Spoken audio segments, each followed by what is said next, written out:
stand for the pledge. Shane, would you like to lead us? I pledge allegiance to the flag of the United States of America and to the republic for which it stands, one nation, under God, indivisible, with liberty and justice for all.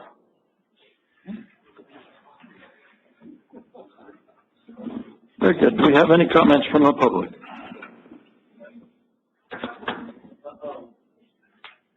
Maybe step to the lectern and state your name and address and...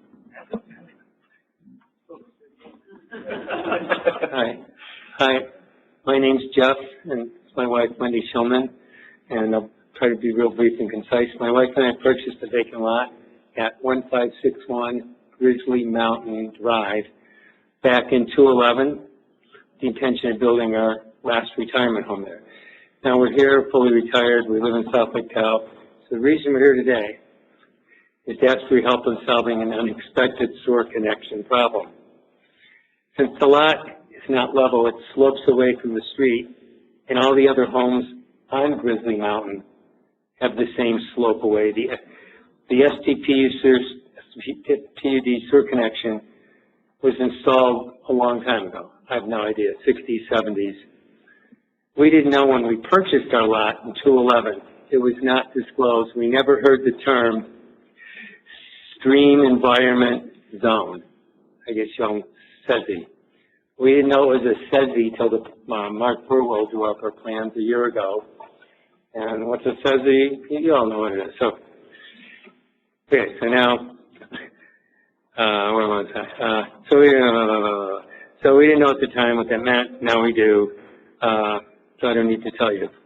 We didn't think it would be a problem connecting because our house footprint's up in the front of the lot. We had no idea that the sewer line was at the very back in the city. Sorry. So earlier this time I paid all my building fees, AD-HOC, STPUD, we issued a permit.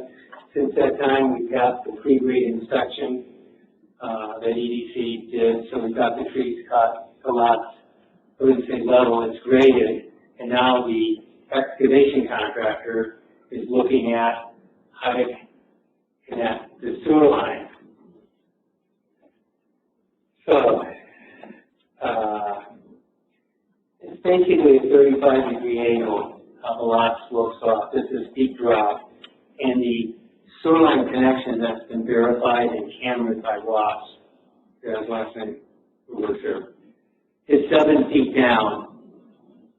That's in the SESI. So, long story short, the ends are about maybe 3 feet, 4 feet down.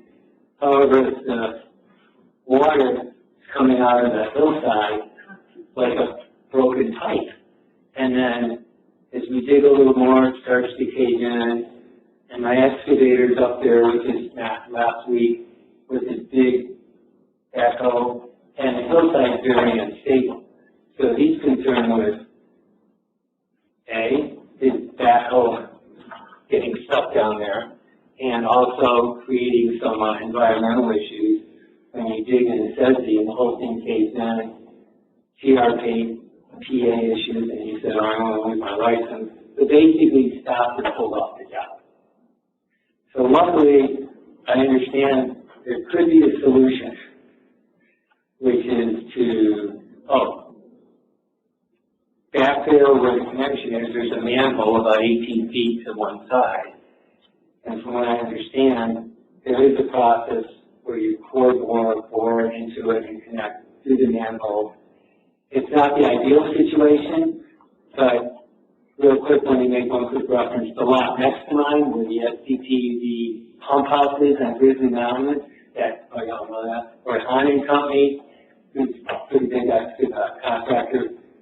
He tried, when they built it, 2010, 11, no, I don't remember, but back then, before we were there, they tried to do the same thing we're doing so they could have a toilet for the men to use, because they come twice a day. Long story shorter, they were unsuccessful, and from the term I heard from Robert and they abandoned. They couldn't find it. There was too much water. I don't know all the details, but they were unsuccessful in trying to connect And I didn't hear this story until like a week or two ago.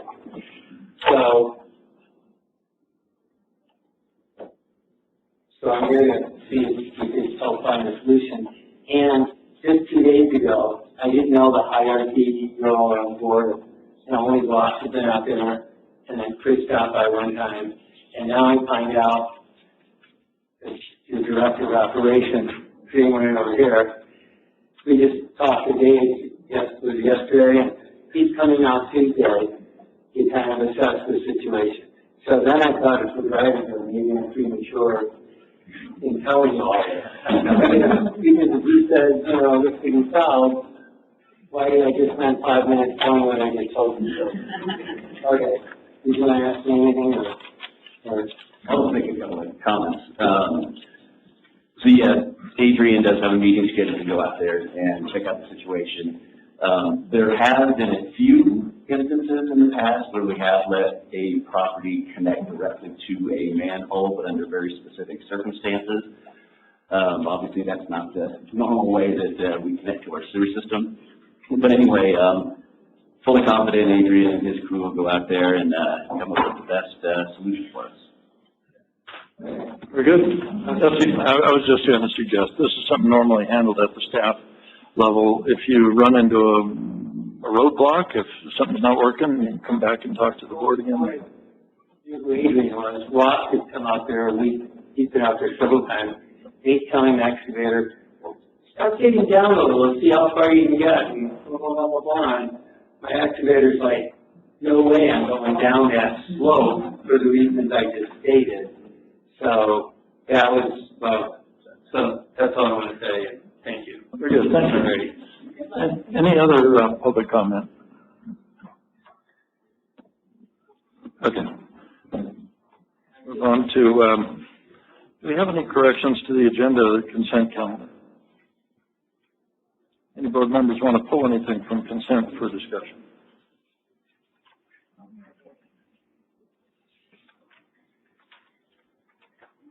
All right, with that, I'll entertain a motion.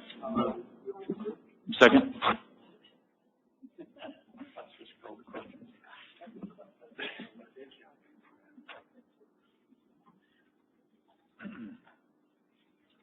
Motion passes unanimous.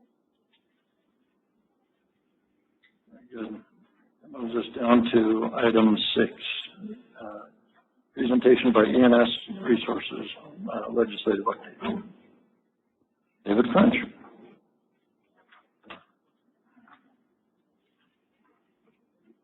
Good afternoon, board. I just wanted to introduce David French. He works with ENS for us in Washington, D.C. as our advocate.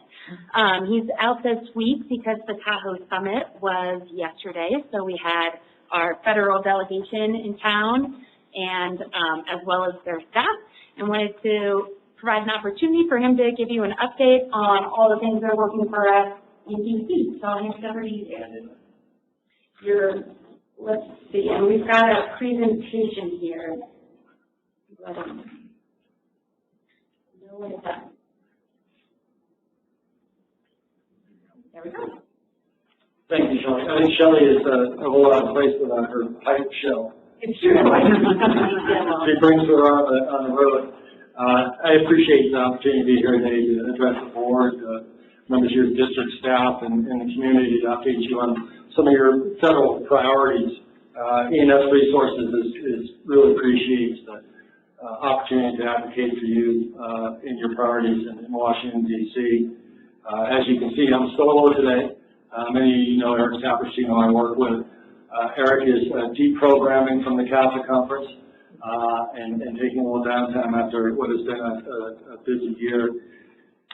Yesterday, I had a chance to attend the Tahoe Summit, and the day prior I attended the educational tour as well. In addition to the beautiful weather, a few things stood out to me. One is that it's really evident that the basin water agencies are firmly embedded in Team Tahoe, and the water infrastructure is recognized as a priority for the basin. That's changed over time, and I think a lot of credit goes to STPUD and its leadership in the basin on the water issues. On the tour, when we discuss forest health and wildfire prevention, there is three folks that spoke: the Forest Service, the fire departments, and Shelley. That you can't accomplish some of the fire prevention issues that we're dealing with in the basin without those three legs of the stool. And that was evident, of course, during the Caldor fire in Christmas Valley. That's become kind of a nationally recognized event in which fire safe communities, the fire response, the fire defending is all part of the comprehensive effort, and water infrastructure for fire suppression. So it was heartening to see that. I think one of the things that I almost jumped on my chair yesterday when the host of the summit, Senator Cortez Masto of Nevada, mentioned the three priorities for the Lake Powell Restoration Act. The third one was water infrastructure, which is just remarkable to be present and be at that level. I know with my slide presentation, when I talk next about kind of where things stand with federal priorities, I want to kind of jumpstart that a little bit with the Lake Powell Restoration Act. The things that you do in terms of water suppression for water infrastructure for fire suppression, and that we're doing around the basin as part of the partnership, are authorized by the Lake Powell Restoration Act.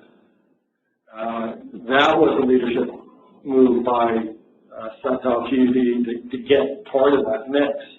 And we've been fortunate over the years, and Shelley can remind me of the total number, over 40 million at this point has been invested through being authorized under that act.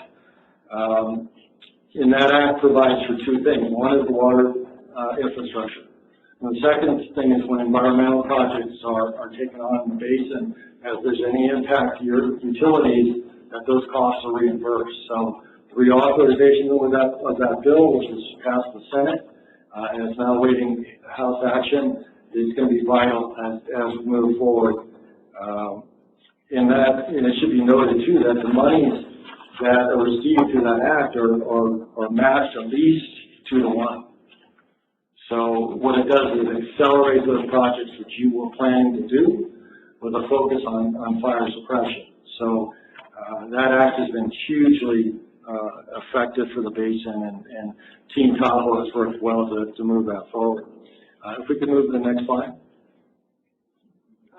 Well, I have to do that. Okay. That's a challenge by itself. Let's see. They didn't give me an instruction guide, though.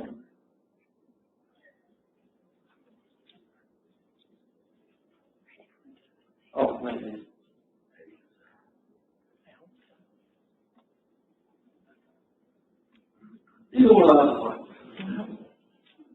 Escape space.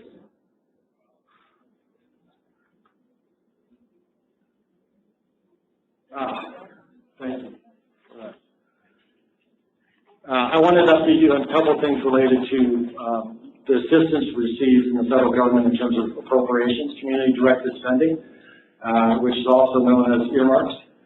This is when we go through a process of working with our delegation to elevate projects under your priority to receive assistance during the appropriations process. And FY 2024, Representative Kiley came forth and submitted a project which you're working on right now for $1 million. And then the entire delegation supported the efforts of the partnership, which received $2.1 million for projects in the basin.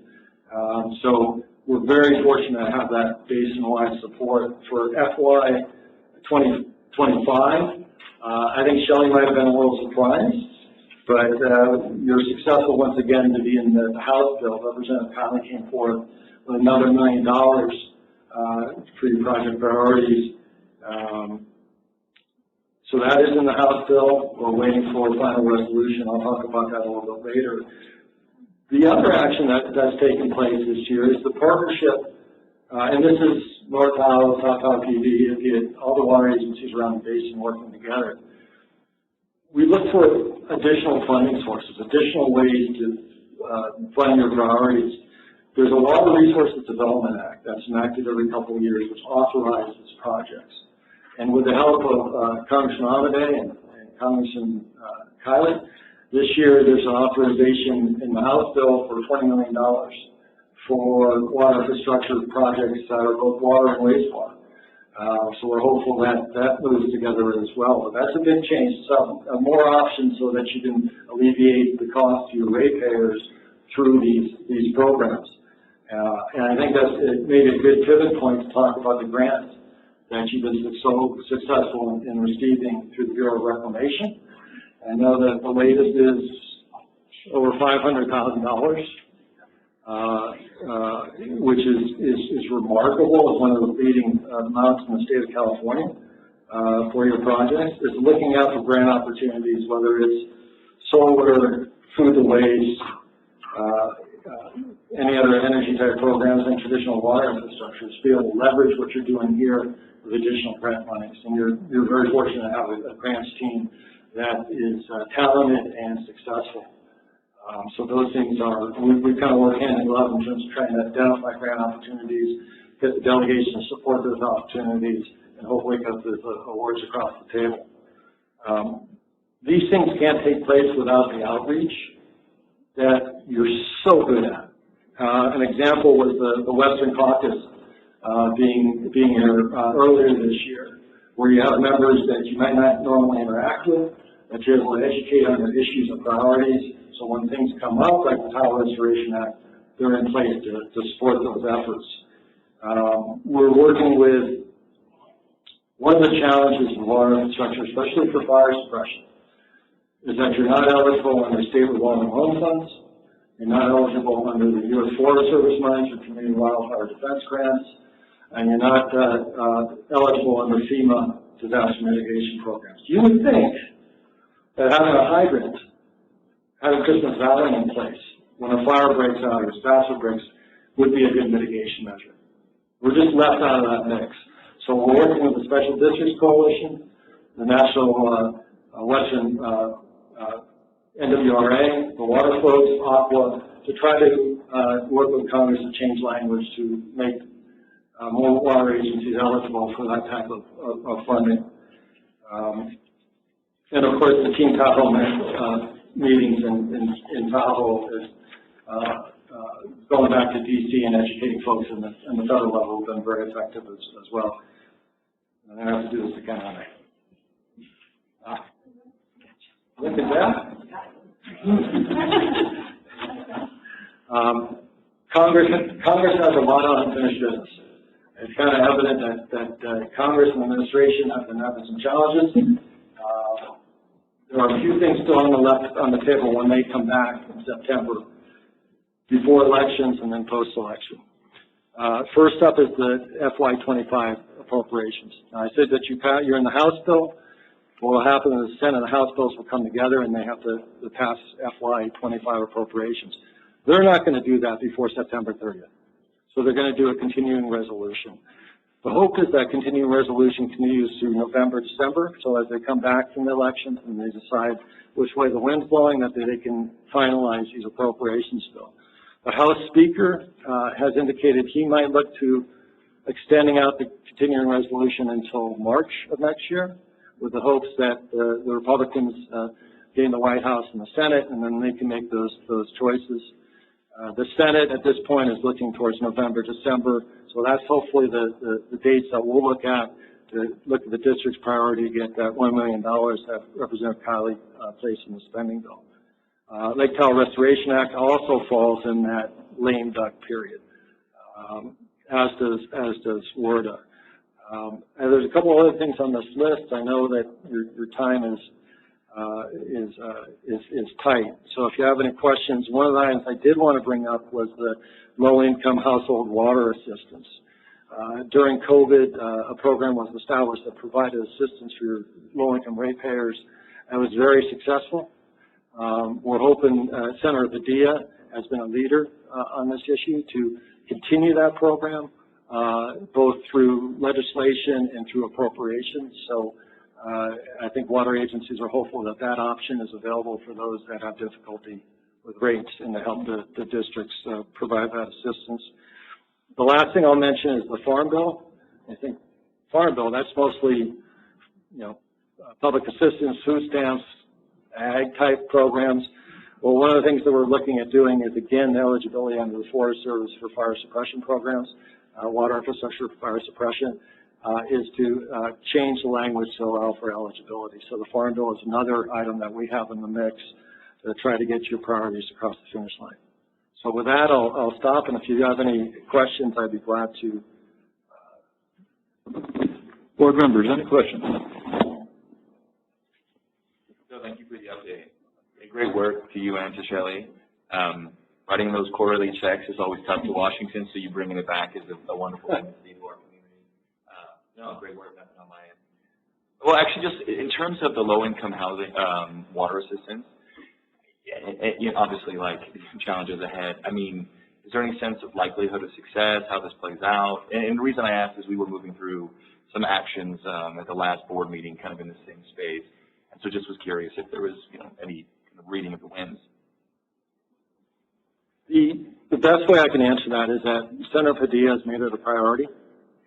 That at the end of the year, what happens is that they look for any vehicle that's moving forward to attach these items to. And him and his staff have been very aggressive, in whether it's the National Defense Act or appropriations, to try to seek to continue that program. It has immense national support. It has pretty good bipartisan support as well. So all I can do is knock on wood right now. Director. Well, I guess I don't really know how to frame the question. It's more of, you had indicated that there's some possibility of recovering some funds for water for fire infrastructure through like a 2-to-1 kind of mix of some sort. But I guess for us, like thinking through some of the wastewater side of things and our challenges with dealing with flood events, things like that, access to our facilities during flood events, do you see any opportunities for us to find ways or federal funding to kind of maybe help us move some facilities, things like that, outside of a flood zone, things like that? Flood zones that didn't exist prior but now do? Well, there's flood zones, there's meadows, kind of that an issue too, where your pipeline is perfectly safe and sound, but it happens to have manholes in the meadows. And that responsibility, if they choose to move it, if it should be moved, work and assistance be done where it doesn't fall upon you to do so. So we're having some discussions about that today, with the word authorization, with other monies, and actually elevated too on the Tahoe EIP to make sure it's in the mix there. But what we look at when we start talking about funding opportunities, and I'm fortunate the relationship with Shelley and her team is everything that gets put on the table, and we kind of run a radar sweep to what becomes available as a grant opportunity, whether it's appropriations, whether it's authorization, to try to elevate that and find a path forward. And sometimes that's leveraged through some of the state actions as well. And I think the state climate bond that includes that water infrastructure is a huge win for water agencies to be present and have that access. So we run that radar sweep, and we're always looking for opportunities. We're fortunate that your team is so capable, we'll carry out when we need to go. Not just a question for me. Like, during that radar sweep, so this is the first time I'm hearing about the language work in terms of eligibility for water for fire, with whether it's Forest Service, FEMA, or other things, which is great. I'd love to learn more about that. I'll talk to Shelley or put some info on that. But I think it's similar to like Shane's question, where, how can we be more creative in terms of climate resilience, other avenues that are emerging programs and things, or if it's close and there's some language needed to modify eligibilities or other access barriers to that funding. So just hopefully that is included in your suite, not just existing grant programs and funding streams, but just kind of a hopeful message there. And yeah, thanks for the update. It's great. I'd love to learn more about some of these asks, and just so we can be briefed up and, any opportunities we have to support these in more detail would be great. Thank you. I appreciate that. I mean, one of the things that, the director was at the CASA meeting, and we haven't had the pleasure of representing CASA in D.C. or heavily involved in that. Is that participation in CASA raises a lot of issues that come forth, whether it's PFAS, PFOA, which I know you had a touch here, and hopefully it's not more than a touch.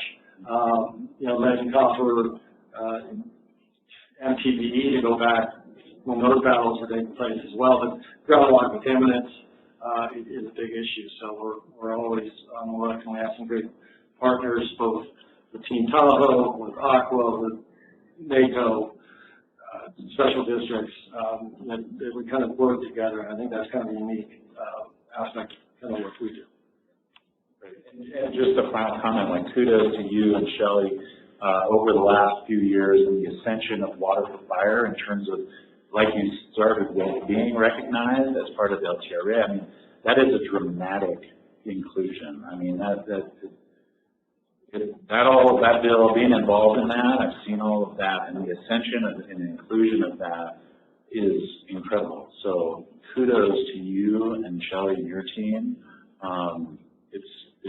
It's good stuff, and I think we need to keep that leadership role and moving that forward. So thank you. This quote maybe on topic from TV, but the question on prevalence of funding for science in the Tahoe region as maybe embodied in the LTRA. Is there any kind of language in there that you're aware of that helps to fund research here in the Tahoe Basin? I know that the University of Nevada, Reno, just got additional monies. There's been monies for smoke. There's been monies for invasive species. I know there's some others as well, but the science is part, especially with TRPA and some of the partners in the basin. It's woven in there. So relationships like with the community college in terms of training of fire personnel has been an issue too. So there's the science stuff, the PFAS, PFOA. Yeah. I appreciate the discussion. Just a context question, actually, and this is just out of curiosity, but with your kind of vast experience in Washington, do you find your interactions based on administration changing, or because you're dealing at the congressional level, it's more just kind of constant regardless? I like that question. There's a couple ways to answer. One is that within Congress and those that have visited DC and work with staff, there's a level of professional staff that, despite what happens politically, are in place. So the committee folks, the person that first did the water infrastructure funding is on the appropriations staff in the Senate.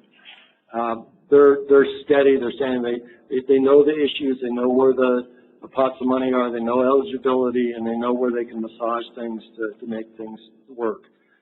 We work a lot with staff, whether it's Kevin Kiley, when he came on, he was an unknown quantity.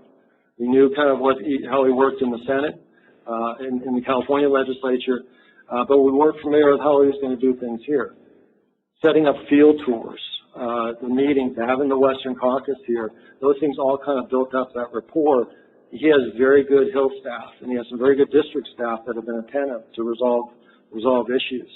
The administration, you play with the cards that are in front of you.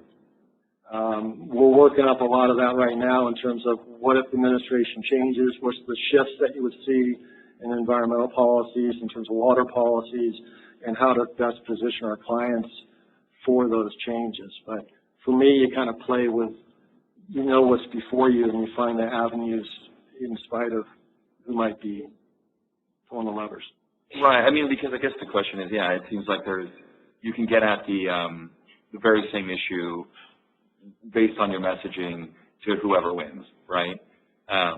In terms of, whether you talk about fires in terms of climate change or forest mismanagement, you're touching on different audiences, but really getting at the same objective. So it's just kind of looking at it in that context. Yeah, you might massage your message differently, working with Senator Padilla's forestry staff than Tom LaFrento's staff. that's a high lob, I think, for you. But so you can understand what message to deliver and where there are avenues to move forward. You know, I look at our friends in North Tahoe PUD, and you get around Tahoe City and you walk 100 yards off the main road, and it makes you a little frightened about the conditions of the forest in the woolly area, of how you do those things. So you just kind of elevate some of the priorities that might be more, where Congress administration is more receptive. And that might be energy this year, or it might be the forestry stuff next time around. So you kind of work within that, and that's how we kind of shape some of our leads in terms of appropriations requests and other policies as well. That makes complete sense. Appreciate it. Wow. Thanks. Very good. Thank you, David. All right. Let's move on to item 7A, Water Supply Master Plan, Mark Sealos.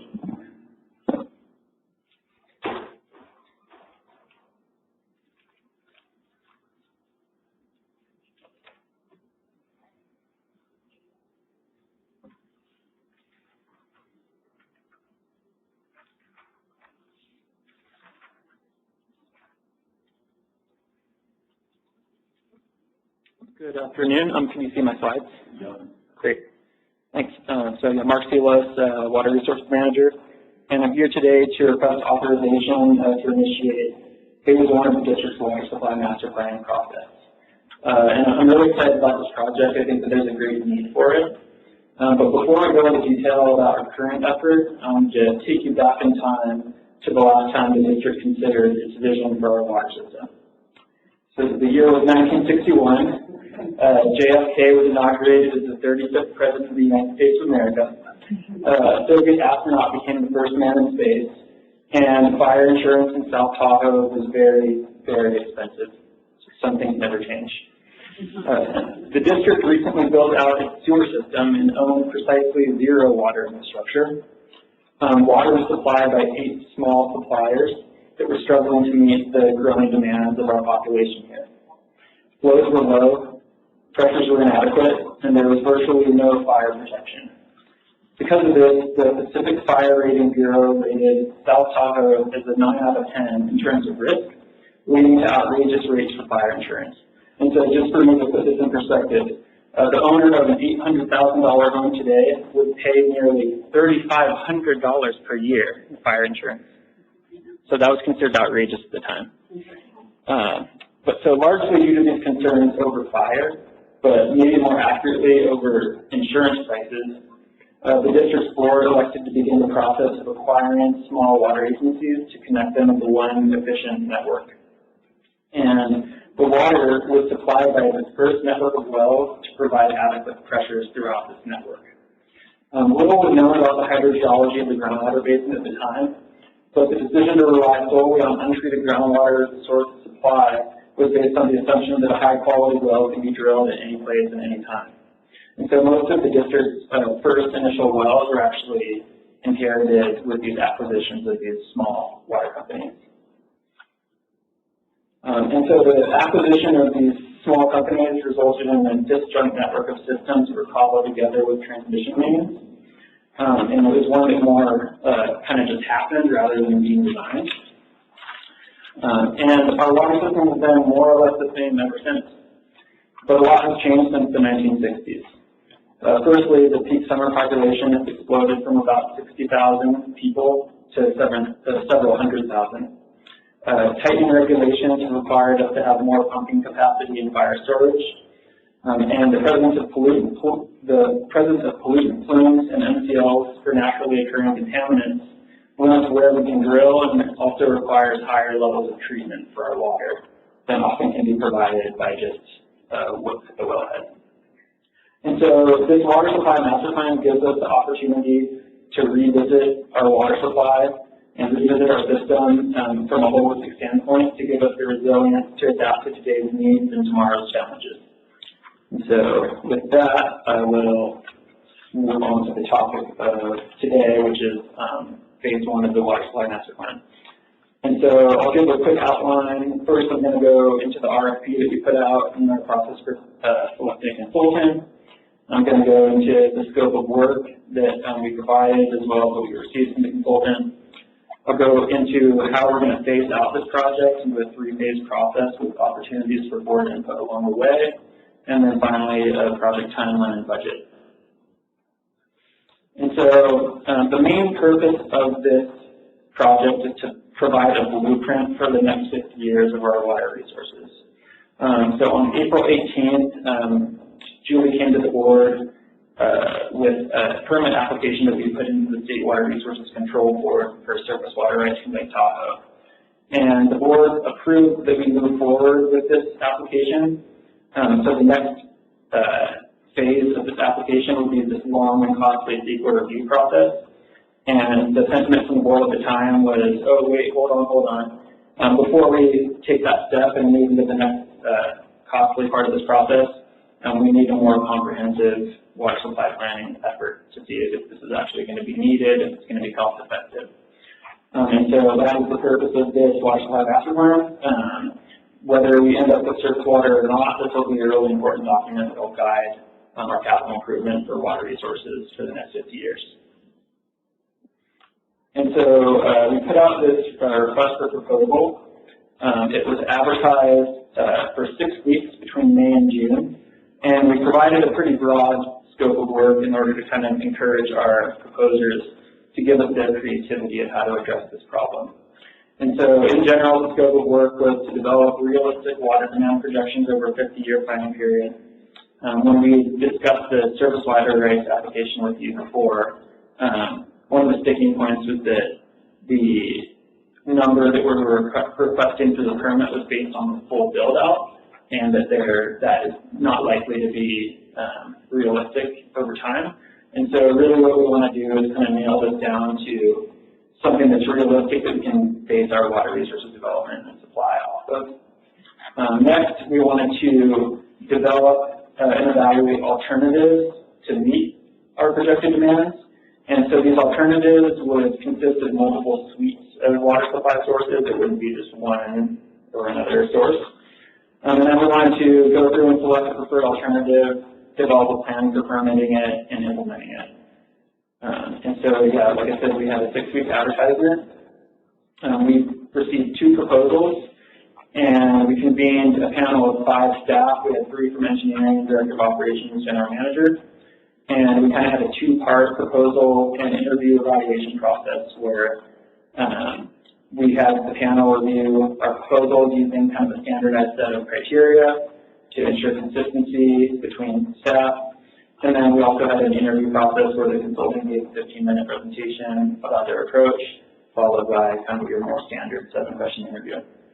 And after that process, the panel unanimously agreed that Corolla Consultants was the preferred consultant for this project. And so going on to project phases, like I said earlier, we're going to complete this project in 3 phases with important decision-making points from the board incorporated in between the phases so that we can kind of have this be a rolling process to keep you updated.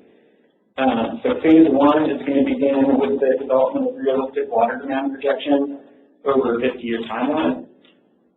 So we're going to have demand scenarios that are going to be modeled using an updated hydraulic model to identify supply and distribution vulnerabilities. So the district's current hydraulic model basically uses all of our pumping and production data from our wells, and it separates that data throughout our whole service area based on the parcel type. And so we're basically taking everything we take from the wells and spreading it out. But we know that that's not the most accurate depiction of actual flows and pressures in our system. And so before we go through this process of incorporating these projections into the model to look and see what happens in our system, we wanted to work with our modeling consultant to recalibrate the model using our advanced metering infrastructure data that we now have.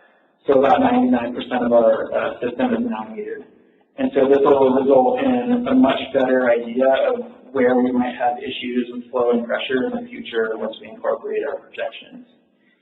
And so the idea there is that the water supply master plan consultant will work with district staff and the district's modeling consultant, so kind of 2 different teams, to simulate the demand projections that we come up with using this recalibrated model. Based on that, over time, we'll be able to identify where there are deficiencies in supply or in pressure in the system so that those could be addressed with our alternative water supply sources. And so after that, like I said, the consultant is going to be developing up to 4 water supply portfolios to address any deficiencies identified in the model. These portfolios could consist of new groundwater wells, wellhead treatment, centralized treatment, or surface water intakes. In all likelihood, we would have a combination of multiple sources. After that, we'll come back to the board with these supply alternatives. Phase 2, we're going to be phase 2 is going to be an in-depth alternative analysis of the strained water supply options, and this is going to culminate with the draft of our water supply master plan. And then finally, for phase 3, we're going to be finalizing the water supply master plan and completing any associated people compliance. And the CEQA strategy is kind of uncertain at the moment because it's really dependent on our preferred alternative, what we come up with. But we definitely think that it would be the most efficient and the least expensive to combine our suite of projects into one programmatic environmental review effort. And that's allowed for by California Public Resource Code. So just going over a brief timeline and budget. Here we are in August 2024. Right now, we have our first task order. We're calling it task order 1, but it's task order 33 with Corolla Consultants. And that would basically take us through the demand estimation and the development and screening of those different water supply alternatives. We'd come back to you in June 2025 with the findings from that and request to continue on with the alternative analysis in our second task order. And then once we have a preferred alternative in the draft water supply master plan, we would come back for authorization of task order 3, which is finalizing it. And by then we would have a better idea of what the environmental review process is going to look like. And so before I read the requested action, I'm happy to take any questions. Before we actually go into this discussion, I'm going to ask our city council to comment for just a minute. But right after the agenda was published, Director Peterson contacted me with a few concerns regarding this particular agenda item. One being, are we creating an actual conflict of interest, or at minimum even a perceived conflict of interest, due to the fact that the project manager assigned to do this work is a former employee of the district, former very recent employee of the district. And so I forwarded this information to the Jones mayor, and so they did some research on it, so I was hoping they'd respond. Yes, Board, I'm happy to speak to that. You're correct. There is this law called the Revolving Door Law in the Political Reform Act. It's in Government Code 87406.3. It's very specific, and it does talk about employees and elected officials who leave the district. For 1 year, they are prohibited from coming back and doing certain business with the district. But the law is very specific about what type of employees and what type of persons it's applicable to. So in my opinion, in our firm's opinion, the project manager, who was a previous engineer at the district, doesn't fall under that category. The two categories really that apply to the district would be you all, the elected officials, and the general manager. Outside of that, former employees are allowed to come back even within, in this case, a short period of time to represent other entities with the district. So short answer to that is our research is there's not a legal conflict of interest. Did anybody talk with FPPC about this? No, we didn't contact them after I contacted the Jones mayor. Okay. Yeah, I worked with a bunch of DWR people through the years, and every one of them, when they left DWR, said they were prohibited for a year from even going to a meeting at DWR. If it was a project that they worked on at DWR, they're prohibited for life, from working on that project. So and those are opinions from DWR attorneys plus FPPC. And My feeling is that it's valid. It's a valid concern. This is a revolving door. This, I guess, the project manager left the district here a couple months ago. In a very senior role, was involved in consultant selection, scoping negotiations on similar work. And the very first RFP out the door that we have since that person left, we're going to award it to him.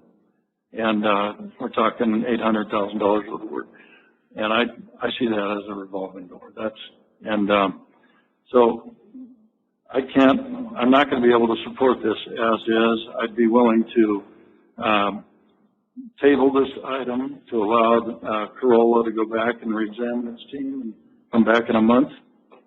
But perhaps the rest of the board's ready to go forward with this thing, but for me, it's a red line. So even though we've got an opinion from council that, per the letter, I think there's serious concerns. There's another more of a common law. I think it's 1090 that governs actions that tend to prejudice a selection toward one contractor or another. And it's kind of the insider type thing that more and more consultants are being held up against. And that's an example is a consultant that does the design on a project.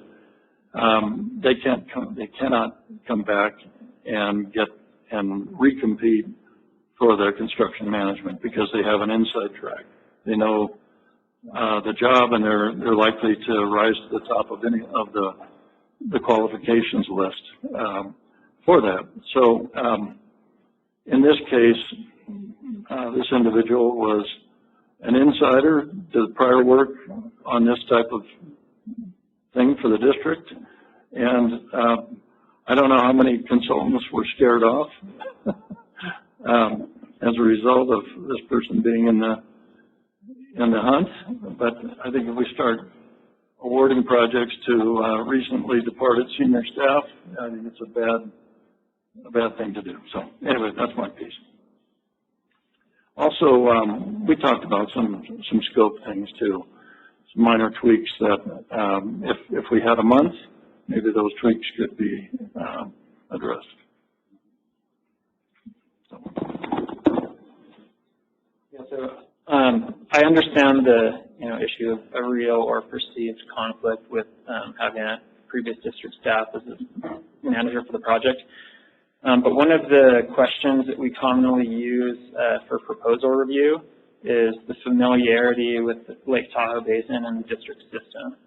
And so, for example, consultants that work with us more regularly, like Kennedy Jenks as well, will typically score higher on this than an incoming consultant just because they have a lot more experience working with us.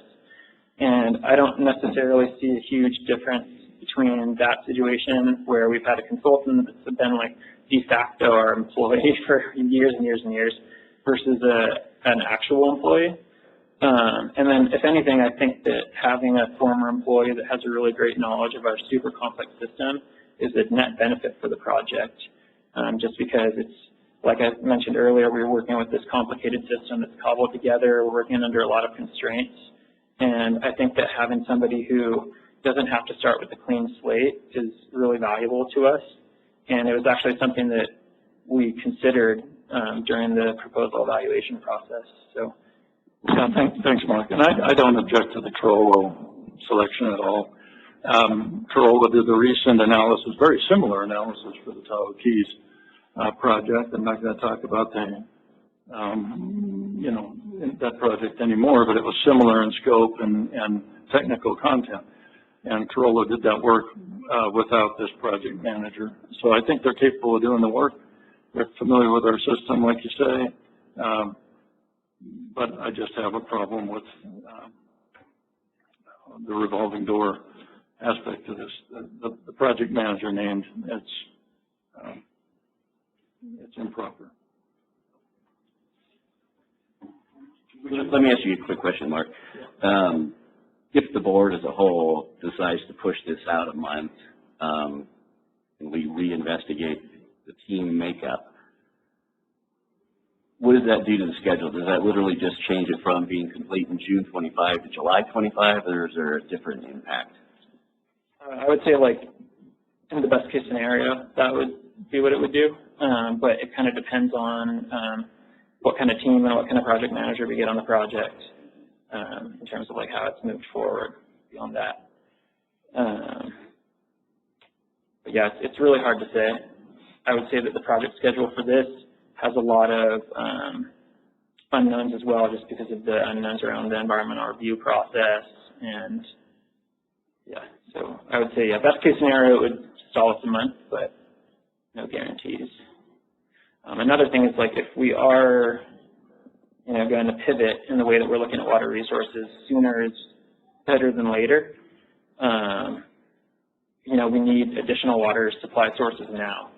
And so, like, ideally, we would be looking into those and drilling test holes this summer. But we're kind of waiting on this to determine, okay, like, let's take a step back. Instead of being reactive right now, let's get our long-term plan together and figure out what's going to make the most sense for our system now and in the future. So I think that there is a value to waiting, but every month longer that we wait, then we are operating, you know, with an inadequate system because we're not meeting our firm capacity in state line zone right now. So, yeah, Mark, just looking ahead,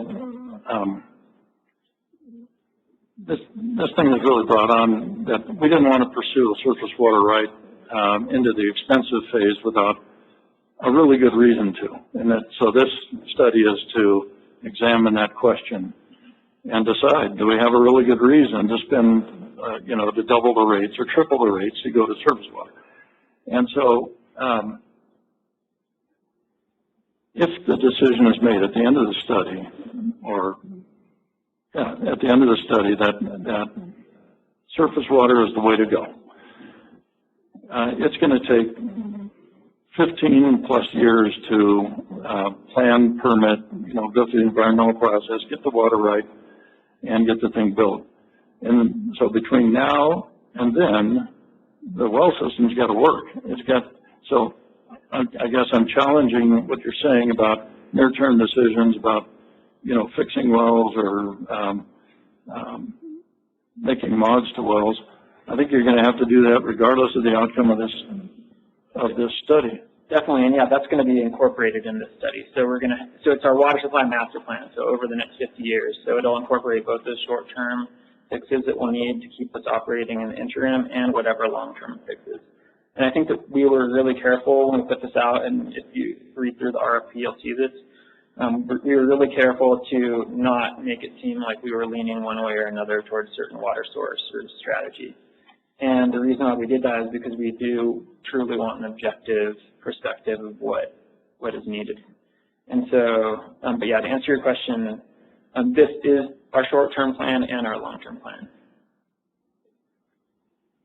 And I guess just, you know, as I look at it, I don't have a problem with it. We selected Carollo multiple times for multiple, you know, voting many times to get Carollo. I rely on our legal counsel for their judgment. And then I also, in fairness to the community, will always feel the best team presented to me.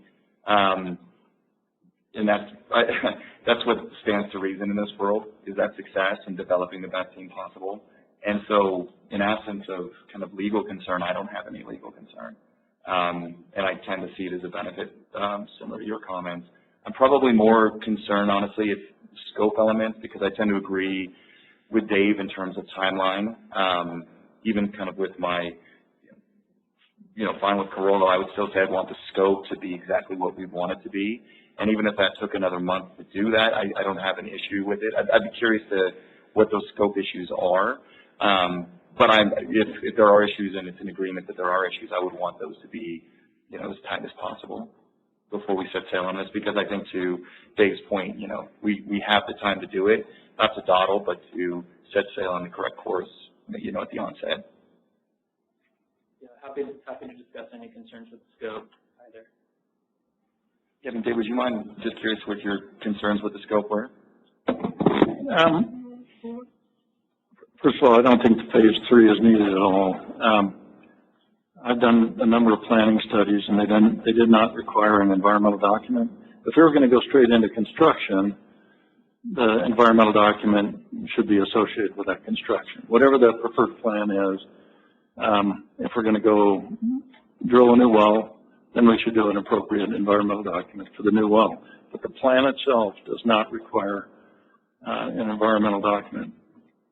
Some agencies have gotten very conservative and have adopted CEQA documents in association with master plans, but most agencies do not. We have not. And so, you know, when we're actually going to go out and disturb the earth, that's when we need an environmental document. So I don't think phase 3 is needed. And I think at the end of task order 1 or phase 1, I guess it's the same thing, they're synonymous. I would like to see at least some analysis done to reduce the number of alternatives. As I understand it, 8 alternatives will be proposed, and if at the end of phase 1 all we can say is, here are the 8 alternatives that were almost written up in the proposal, we just spent $230,000 to see the alternatives that are in the proposal. I would like to see at least enough analysis to say we can eliminate 2, 4, and 7 and go into phase 2 with a reduced set for analysis, for more detailed analysis. So I think some pre-screening before that report comes out would be helpful. And that's a quick clarification question. So as you were speaking, it was and as I was reading the packet, it was my understanding that the CEQA now would mean there was no further CEQA, that this was a blanket CEQA analysis for all future actions. Yeah, and so, yeah, I guess I'll talk about CEQA first, and then I'll move on to your next point. So for CEQA, what we presented was firstly sort of a worst-case scenario, because if surface water does become part of the portfolio, we're going to have to do CEQA as part of the State Water Resources Control Board requirements. And it would make most sense to combine that CEQA for the water rights permit application with CEQA for facility construction. And so in the event that surface water was chosen, that's sort of what we're anticipating with that. But if it wasn't, I think that it would still be beneficial to us to have a programmatic CEQA for the entire, I guess, capital improvement program. And the reason being is that then we wouldn't have to sort of piecemeal these and do them one at a time. And so like water, you're right that planning studies don't require CEQA independently, but they do if they are going to have a direct impact on the environment. And in this case, like the end result of what we're doing here is construction. So whether it's wells, whether it's surface water intake, whether it's wellhead treatments or centralized treatment, we're going to break ground. And so we just saw that as sort of the most efficient way to do it, rather than having like 5 different projects that we have our own CEQA for all those projects. Yeah, Mark, for surface water treatment plant, I agree. A CEQA document is going to be needed, and it's going to be a tough one. But I'll just take us back. Paloma well. Did anybody see a CEQA document for that? El Tahoe well. CEQA document? We weren't nope. Increasing our source we did supply. we did CAT-X's. We were not increasing our source supply. Yeah. And I think that is what would trigger. Yeah, and we haven't even talked about the demands. You know, we're built out. This community is built out almost completely. And we're looking at actually, with the state's regulations, they're trying to make us reduce water demands. So the water demands in the future might actually be less than they are today. So additional facilities, I don't know. I think we just keep the ones we have going. That's certainly an alternative. And my crystal ball says when you get to the end of this thing, one of the first four alternatives is going to rise to the top. That's one of the groundwater alternatives. And for that, the individual actions that come out of that can get appropriate CEQA documents when those come up. And if there was one well that you wanted to increase by 500 gallons a minute, I forget which one it is. That can be done with a CAT-X or neg-deck. It's a pretty light document. Airport well, wellhead treatment, we can probably do that same thing, CAT-X or neg-deck. But they have like a lowering arsenic MCL, which is expected in the future, and then we have 4 wells near each other that are now all impaired for arsenic that we'd have to remove from service. So like that would maybe require putting in a centralized treatment for those 4 wells, which like for sure wouldn't be a CAT-X or negative deck. And I think like a lot of what we're trying to do is a projection. True, some of it is looking at the demand change over time, but a lot of it is looking at the change in the regulatory environment over time as well. And a lot of it is also trying to anticipate some of those issues before they become, things that we have to react to, so we can plan for them.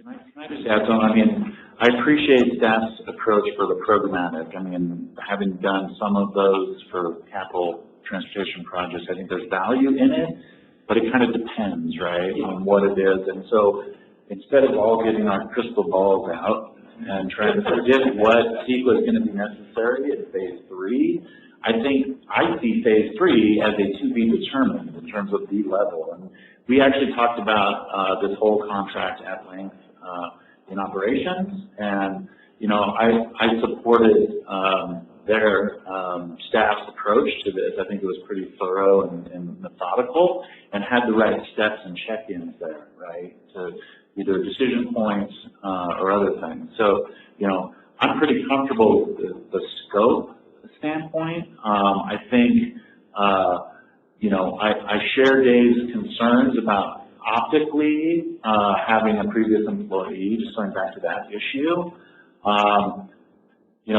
I think there's the fair kind of legal interpretation that's there. And I was going to ask if our employee handbook or anything spells that out in any further detail. And if it doesn't, we may want to add that in the future. Just a thought. Just to be more clear, because I've never read that law to be like certain staff. I thought it applied to, I've seen it applied to multiple staff all the way down the chain. So, I'm on the fence here in terms of whether to, kick this a month to have Pro kind of reevaluate the team. But I think in terms of the scope and the approach to this, I think is pretty well thought out, and I'm supportive of at this time. Yeah, and another thing is like, it's not like we have like a huge pool that we're pulling from here either. Like we got 2 responses. I had various other conversations with other consultants trying to get them to propose, and we ended up with 2 responses. Yeah, I think that was really counsel to the theoretical and then to the real world. I agree with what you said completely. When you're in a small pond, limiting yourself even further, to me, is shooting yourself in the foot. Again, my goal is, I never was an A student. I never was like a teacher's pet. I'm never going to be. My goal is the best for the community. But yeah, I trust legal counsel. We make a lot of decisions based on our counsel. I make my decision today based on that. And again, I look to suit up the best team whenever that opportunity presents itself. And again, if we limit ourselves even further than the limitations that inherently exist with living in South Tahoe, we're shooting ourselves in the foot in the long run. And I also, just in terms of the freedom of ability to move and people to prosper in the way they see fit, I do not agree with non-complete agreements. I do not agree with any of those things. I believe in the soul's right to exist and move and prosper where they see the best fit. And then if that comes back to serve us as a community, more the better. I can address Dave's other point about the alternative screening really quickly too. So I didn't mean, or I hope that from the proposal, it didn't seem like the alternatives are that simplistic where it would be like this or that or this.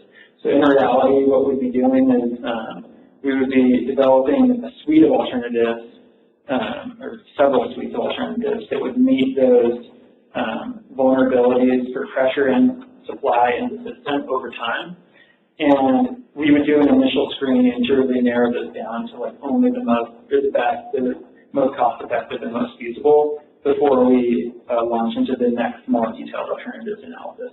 And so, but yeah, point taken because, yeah, I've seen like other, alternatives analysis or analyses where you have, mothball 100 different ideas, and you know that 80% of them are never going to be implemented. And so that's definitely not what we're going for here. If we come back to you next year with these ideas, they will be much more than half-baked. And yeah, so just wanted to clarify that.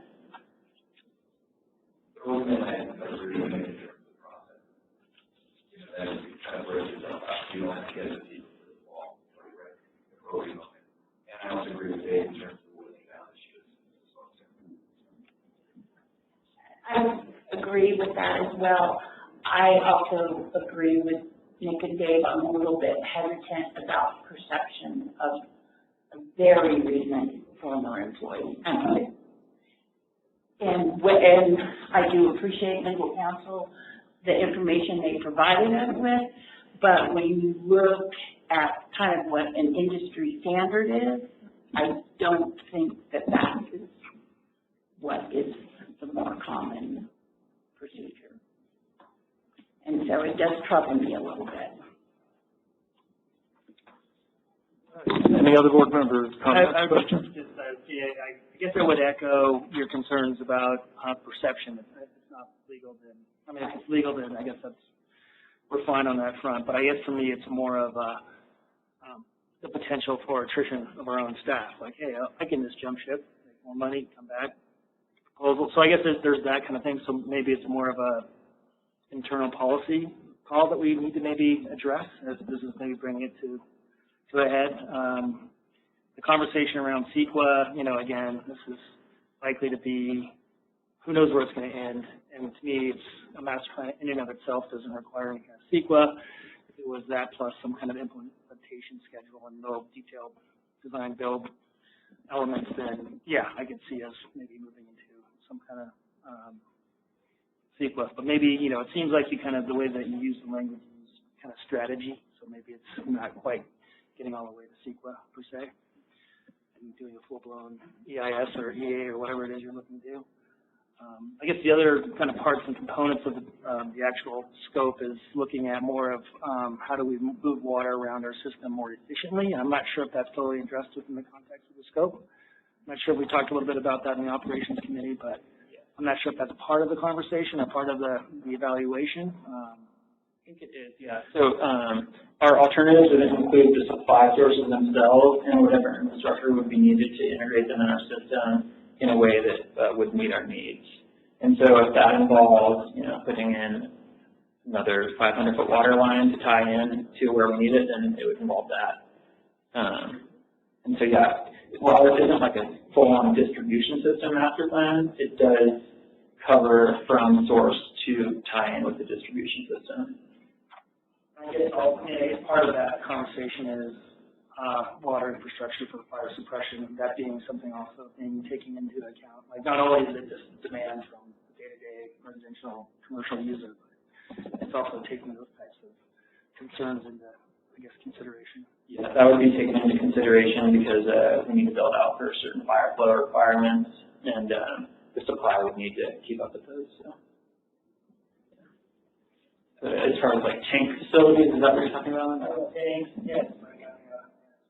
Making sure that as we improve upon our system, our supply, that we're taking into account some of those other ancillary uses. I think all demands will be considered. I just did know in terms of culture. I would encourage us to focus on culture to have people want to stay, not create legal or realities in which people are not. I think it's counterintuitive to do it that way. It is great if people stay and people have to, again, flourish in their own way. And that is a stigma on my point. I love having our Washington lobbyists in here as we're having this discussion. I wish our boys in Washington would exist in the same level of discourse in terms of the things they're engaged in. But in reality, I still stick by my point, and I do believe in terms of that cultural emphasis we should put here as a district. And I think in that we will be far more successful in the long run. Don't get me wrong. I think Steve would be an awesome man. I mean, he obviously knows the system. He's been here for a while. I think he would hit the ground running. Trust me, it's just more of a perception thing. That's how I feel as well. Yeah, you don't want to bar people who we know are smart, know our system, we know that they know our system, and we know that they can have a meaningful contribution, even beyond their employment here. We don't necessarily want to have a policy that bars them from doing that. I totally get it with the whole perception thing. But yeah, also willing to make it clear that Steve left on really good terms. We all have a great working relationship with Steve still, and yeah, I don't want to make it think there was any undermining or anything like that. It does prejudice the current employees to go elsewhere. Because now you do get painted a bit with we are traditionally doing work with SDPD. There's this great candidate that's looking to change something in their life for whatever reason.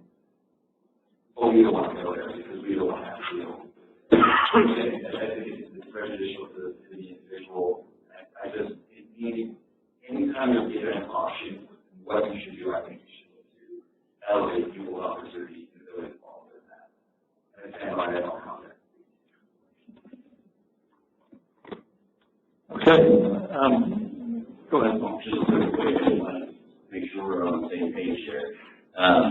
Obviously, it's clear that staff's recommendation is to continue moving forward with the team as presented, and you've heard the reasons why. But I feel like there have been 4 voices that have expressed some concern about a perceived conflict. And so the plan is we go back, rework the staff, that may not be working on this, and we'll be back in a month. Sounds good. Do you need a motion for that, or you just? Well, I think we're just pulling it. Okay. I don't think from a parliamentary, I don't think you need a motion. I think the direction now staff has heard, so they can move forward with that. That sounds good. We would, at the next board meeting, have a motion at that point probably to take action. Yeah, in a month. Or a month, yeah. All right. Very good. Thank you, Mark. And just, I guess in the interim, if we have an opportunity prior to our next meeting, we come back and maybe have a conversation here as well. Wait, sorry, what? I guess I was just requesting at our next HOC meeting, we can have kind of further the conversation and maybe dig a little deeper into the scope a little bit more. Sure, yeah. All right. Shall we move on? Mark, I think you have the next AD-HOC 7B, so. Hi, good afternoon, Mark Vila, Water Resources Manager. Okay. So this is for award of the Paloma-Keller backup power project. So Paloma well is our 3rd highest yielding well. It has a capacity of about 2,000 gallons per minute. The well has been operated since 1996, and it currently has no backup power. The Keller booster station is the sole source of water to the Keller and Upper Saddle zones near Heavenly. It serves approximately 60 residences, and the booster station has been in operation since 1964. It also has no backup power. The Paloma well and Keller booster station backup power project would install stationary diesel generators at both sites to supply power in the event of an outage or public safety power shutdown. The district received a grant from FEMA's Hazard Mitigation Program in the amount of approximately $237,000. The district has procured generators and transfer switches for both sites, and these will be provided to the contractor. The proposed project would involve the installation of concrete pads, underground conduit, and wiring required to operate the generators. The project was advertised on Planet Bids on July 5th. An optional pre-bid conference was held on July 19th with one contractor in attendance. Bids were opened July 30th. We received 2 bids at $228,700 and $348,000. White Rock Construction was the apparent low bidder. The district's contract administrator found 2 minor contractual irregularities in White Rock's bid, but relevant information was verified and confirmed to meet the district's requirements. You can see that in the attached memo. And so before I read your requested action, I'm happy to answer any questions on this project. Any questions? So does that include the actual installation, hooking up generators? It does, yes. Yeah. So this is like, we already have the generators, we purchased that with a reimbursement from FEMA, and it's going to be to install the infrastructure needed to operate them. Infrastructure, wiring, hooking up to our SCADA, all that. Yeah, BMPs.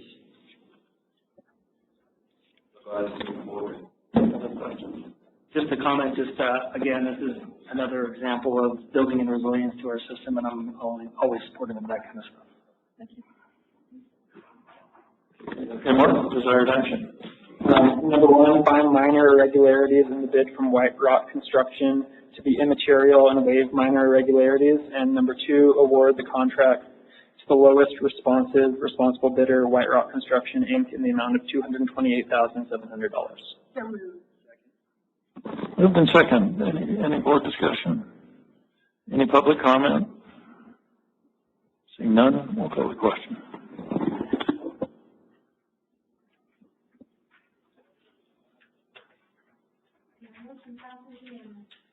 Okay.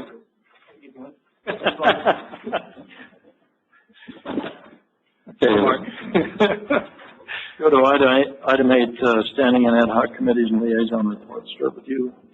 Nick. I attended the El Dorado Water Agency meeting remotely here at the district, and Ed did. Thank you. Oh, you're welcome. Mr. Haven had bigger fish to fry, but it's very easy.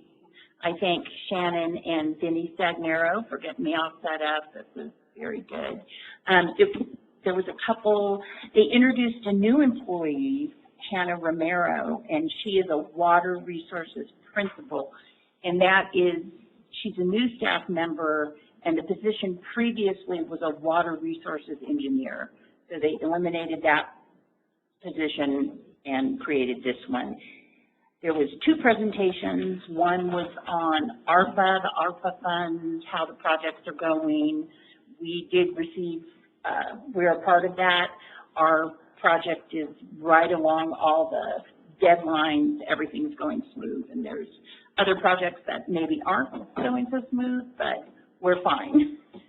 And then there was a presentation on the water resources development and management plan that is a work in progress as well. And so it was pretty easy, a nice meeting. And they're going to be here next month on September 11th. So, you know, it's a good opportunity to get to meet these people. There's 3 El Dorado County Board of Supervisors. So it's nice to get to meet them as well. Thanks for covering that. I really appreciate it.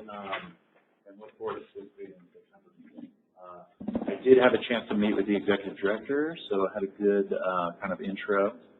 So looking forward, looking forward to rolling up the sleeves with that group as they work on that planning effort. So good timing.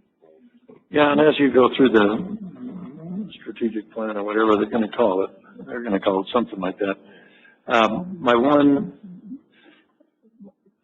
key thing to pass along is they're authorizing legislation allows them to do almost anything having to do with the drop of water.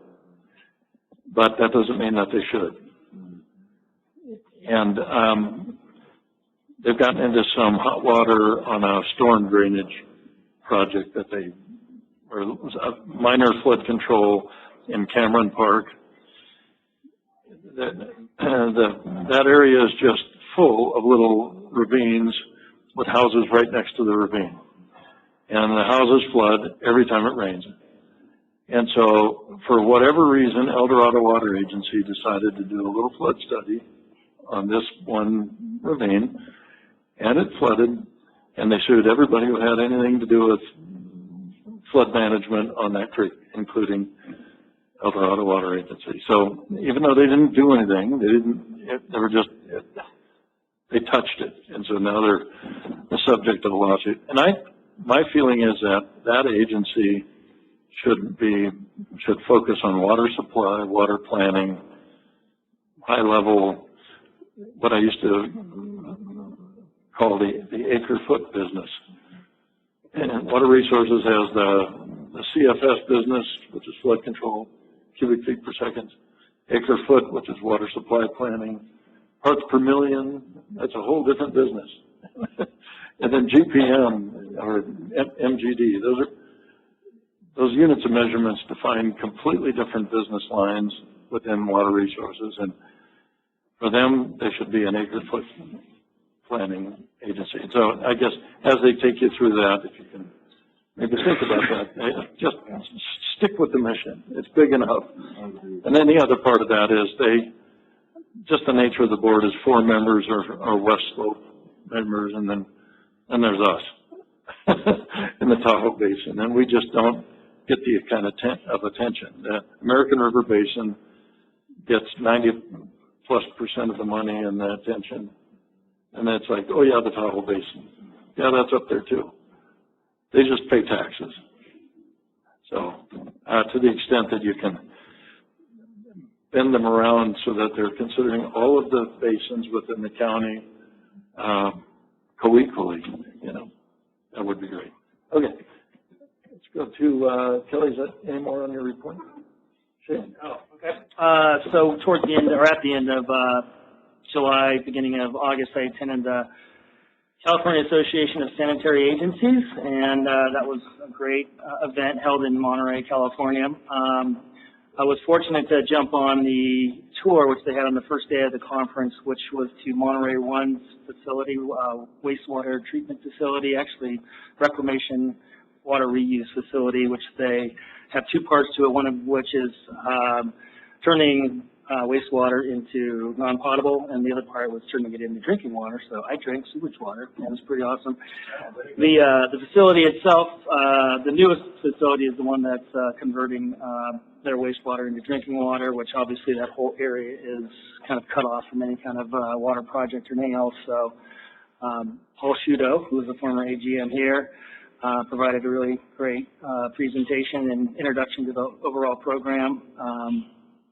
I just thought it was pretty bold and amazing that they're kicking down $140 million to treat water. So, so some of the stuff that we do is kind of small potatoes, I guess, in comparison.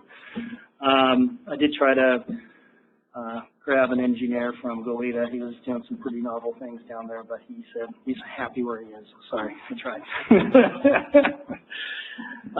So then the conference kind of kicked off that afternoon. There was parallel tracks that were ongoing, and I attended the finance and project delivery track, which was really some presentations or basically a panel discussion on ways to fund wastewater treatment facilities, things like that.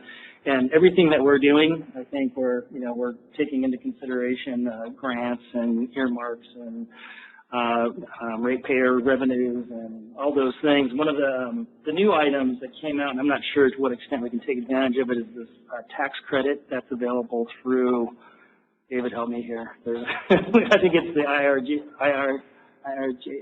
or so one of those programs. Anyway, there's some kind of tax credit program that we could potentially benefit, maybe not so much in tax relief, but in other ways that if we are investing in innovative,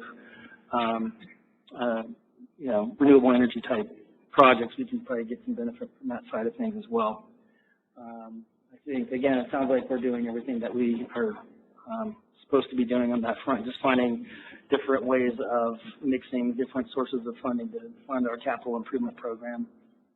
The next one I attended was a technical deep dive, and it was really surrounding what's going on with PFAS, and really what that one was all about was them kind of walking through a lot of the stuff that's coming out of EPA in terms of they now have a bunch of documentation and guidance for basically a strategic roadmap plus a toolkit. So that's something that may be available to us if we're trying to navigate how to deal with some of the impending regulations associated with PFAS.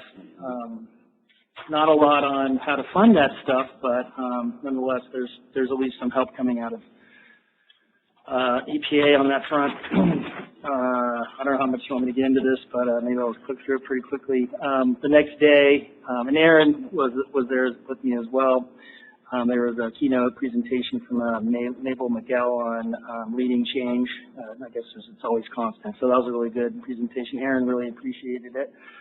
And then there was a couple presentations on ways to implement low carbon, carbon zero type facilities into your operations. Showed up for that. I didn't really get a lot out of that one. It didn't seem like it was really that valuable. I did attend a engineering research group meeting, and they are developing a research collaborative, and they're looking to find, basically create a database of different either consultants or agency personnel, and basically establish some kind of research agenda that would help them be party to any kind of conversations around research related to regulations affecting water, wastewater utilities and that kind of thing. So, there are key topics really, and again, a lot of the conversation that they're dealing with there is water reuse, and so obviously we do have a water reuse component to our operations, but obviously we're moving it along and watering alfalfa fields and things like that. So maybe the types of issues they're dealing with is not so much relevant to us. Like some of their top high research topics are dealing with some of the reverse osmosis concentrate as a byproduct of converting renewable or reused water. The other item is coming up with more alternatives for nutrient removal, and then PFAS. So that's their kind of the top research agenda that they're going to pursue. And again, they're just trying to get ahead of the ball on that kind of stuff. And then I did attend on the last day they have all these subgroup meetings on, basically all the impending things that they're working on from the legislative front. And I have a little handout for you. Shelley, I'm not going to go through all these, but we were like slammed a lot of like things that are ongoing and that they're like writing support or otherwise opposition letters towards. And so I think you can go to the COSTA website and they have a whole bunch of links that are set up there just to give you a sense of what their legislative agenda is looking like and what they're dealing with. And then Eric Saperstein, he gave a presentation on some of the federal and state legislation, things that are ongoing, and a lot of that was kind of a repeat of what Jessica talked about, but done with some fun, with some cartoons and so on. And there was another presentation kind of closing out the session on a pollster that kind of had some predictions on what was going to happen with this year's election and kind of what that might mean. So I don't think, I mean, I think if he were to present it this week, it would be different, because he was suggesting that. Cool. The administration that's going to land is going to land. Did Ops meet? Ops did not meet, sorry, yeah, that was canceled. Very good. I attended the Tahoe Summit yesterday. It was great. We went with the team from STPUD. It was great to mix it up and see all the presentations. And I think Nick has probably a lot more to say. He was actually face-to-face with Mr. Buttigieg. I have no reports, so let's do it. Yeah, with ops being canceled, really didn't have anything. I mean, the summit was excellent, good representation by the district, obviously. And yeah, as David French said, you know, Water for Fire is still being spoken out of our delegation's mouths, so that's excellent. I thought, you know, the comments around Kevin Kiley and, you know, the unknown nature when he came on board and really not giving Tahoe much attention has, I think, with the full 180. And I honestly think that's a lot to do with SPPD's leadership and Shelley's work in terms of giving him a topic and understanding a constituency that is probably going to get him reelected and issues that are important for his whole constituency. So, again, it's really cool to see that transformation, because our previous representative in that seat was not a friend to Tahoe. And so it's kind of nice to see that transpire over time and be effective for this district. Yeah. Very good. So, any, supplemental board member reports? Seeing none, let's go to, staff and attorney reports. I don't think we have any today. I was just going to mention really quick that the filing period ended yesterday at 5 o'clock for the 2 seats that are up for election on November 5th. We still have 4 candidates who have qualified to be on the ballot. Those are Chris Cephalou, Kelly Sheehan is our incumbent, Joel Henderson, and Seth Dowell. No one else will be candidates. Are you going to do, a candidate forum? We'll do that probably in October. I like to check with both chambers to be sure we're not conflicting dates, and then we'll set something up, usually about the 3rd week of October. Wouldn't want you to get by without. It's your platform. It was really hokey. Okay, There's sounds one, good. I forgot my own name. You're with my board? Who am I? Okay, let's go to the general manager report. Well, Nick said everything I was going to say about the summit, and so we don't really have anything else today. Very good. Any questions, board members? All right, let's go to item 12, past and future meetings are listed in the agenda, and if there is nothing else from staff, we are adjourned. Thank you.